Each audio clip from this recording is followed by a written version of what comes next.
అధ్యక్ష అయితే మిగతా విషయాలకు పోతే గౌరవనీయులు ఉప ముఖ్యమంత్రి గారు ఫామ్ మెకనైజేషన్కు బీఆర్ఎస్ ప్రభుత్వం ₹1 ఇవ్వలేదు అన్నాడు. డ్రిప్ స్ప్రింక్లర్లకు ₹1 ఇవ్వలేదు అన్నాడు.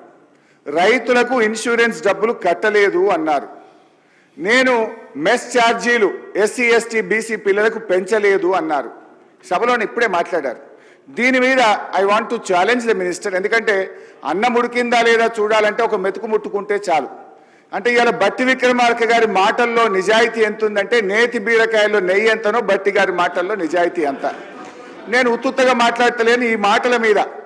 నేను ఇప్పుడే నా రాజీనామా లేఖను స్పీకర్ ఫార్మెట్లో మీకు ఇస్తా. ఒకవేళ ఇవన్నీ వీటికి మేము ఇచ్చుండకపోతే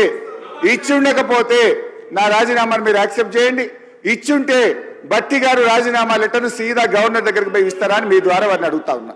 ఒకటి అంటే అన్ని అబద్ధాలు, గోబల్స్.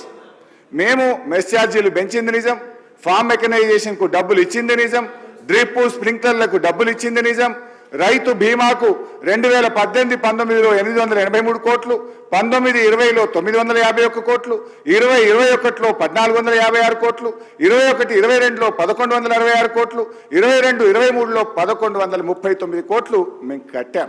సో ఈ రకంగా దయచేసి సభను తప్పుదోవ పట్టించే విధంగా మాట్లాడొద్దని గౌరవ బట్టి విక్రమార్క గారిని కోరుతా ఉన్నా.